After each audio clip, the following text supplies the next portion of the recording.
তুমি তো তোমার মোবাইলটা খুলে ইসলামী অ্যাপস ডাউনলোড করে তুমি নবী পাকের বায়োগ্রাফি, ইসলামিক স্টাডিজ, কোরআনের ট্রান্সলেশন, হাদিসের ট্রান্সলেশন বা ইসলামিক হিস্ট্রি সব কিছু তো তোমার মোবাইলের ভিতর থেকে পেতে বাবা।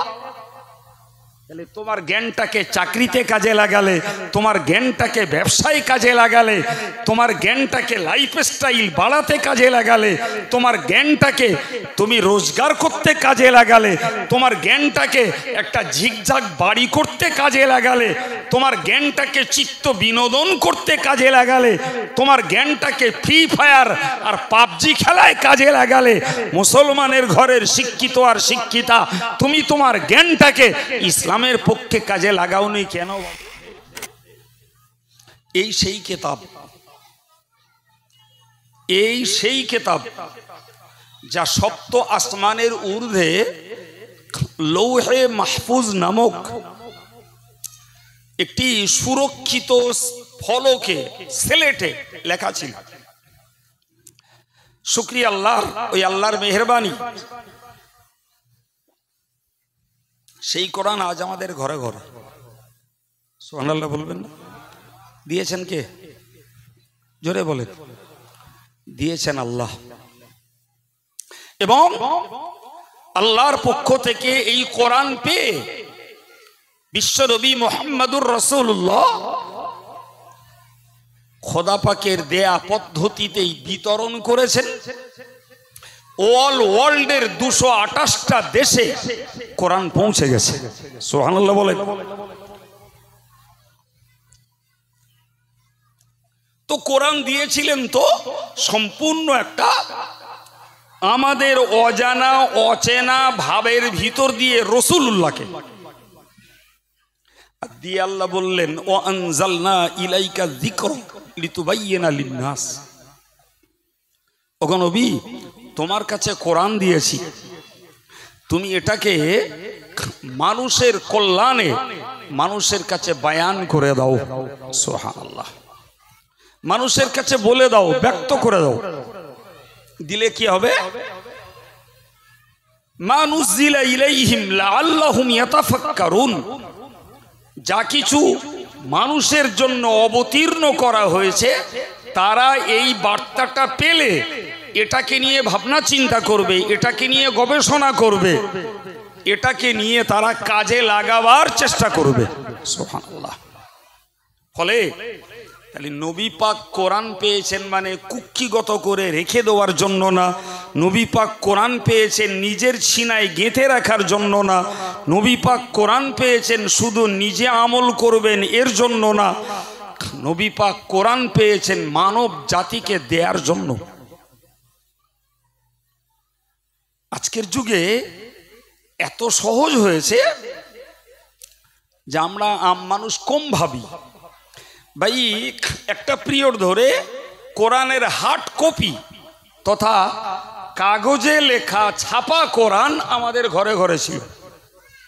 কিন্তু আজকের আমরা খুব ভালো দেখছি স্যাটেলাইটের যুগে গুগলসের মাধ্যমে সেই কোরআন আপনাকে কেতাব আকারে দেখতে হবে না। আপনি যে অ্যান্ড্রয়েড সেটটা ব্যবহার করছেন ওর ভিতরেই কোরআন রয়েছে, ওতেই কোরআন ভরা। আপনি শুধু অ্যাপসটাকে ডাউনলোড করুন, আপনি প্লেন কোরআন পাবেন, কোরআনের উর্দু অনুবাদ পাবেন, কোরআনের ইংরাজি অনুবাদ পাবেন, কোরআনের আরবি টু আরবি অনুবাদ পাবেন, কোরআনের ফার্সি অনুবাদ পাবেন, কোরআনের বাংলা অনুবাদ পাবেন। এখন আমরা যারা অল্প শিক্ষিত ছেসো মানুষ বাবু, আমরা না হয় ওসব বুঝি না। তো এই যুগের যারা এডুকেটেড ছেলে মেয়ে, শিক্ষিতা ছেলে মেয়ে, শিক্ষিতা চাকরি করা বুদ্ধিজীবী ভাই আর বোনেরা, মায়েরা, ভাই এরা তো মোবাইলের মাস্টার, আমরা তো মোবাইলের ছাত্রও না, ওরা তো সব মাস্টার।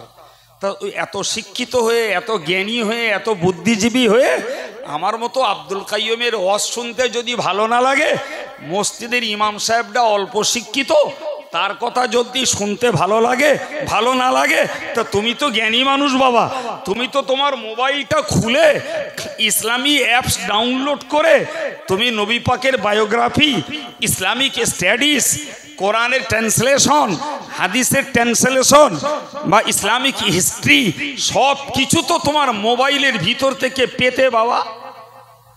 তাহলে তোমার জ্ঞানটাকে চাকরিতে কাজে লাগালে, তোমার জ্ঞানটাকে ব্যবসায় কাজে লাগালে, তোমার জ্ঞানটাকে লাইফস্টাইল বাড়াতে কাজে লাগালে, তোমার জ্ঞানটাকে তুমি রোজগার করতে কাজে লাগালে, তোমার জ্ঞানটাকে একটা ঝিকঝাক বাড়ি করতে কাজে লাগালে, তোমার জ্ঞানটাকে চিত্ত বিনোদন করতে কাজে লাগালে, তোমার জ্ঞানটাকে ফ্রি ফায়ার আর পাবজি খেলায় কাজে লাগালে, মুসলমানের ঘরের শিক্ষিত আর শিক্ষিতা তুমি তোমার জ্ঞানটাকে ইসলামের পক্ষে কাজে লাগাওনি কেন বাবা?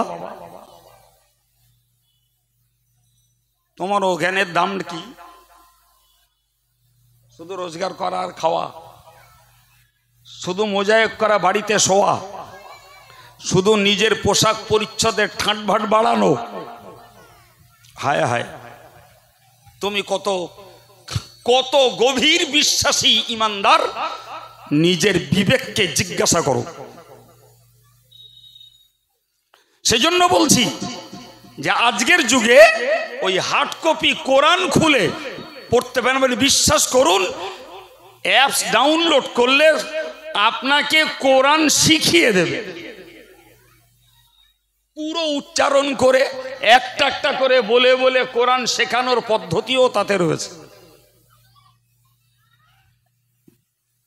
মেশিনটা যারা তৈরি করেছে তারা ফাসেক, তারা ফাজের, তারা বৎকার, তারা বেদিন, তারা ইহুদি।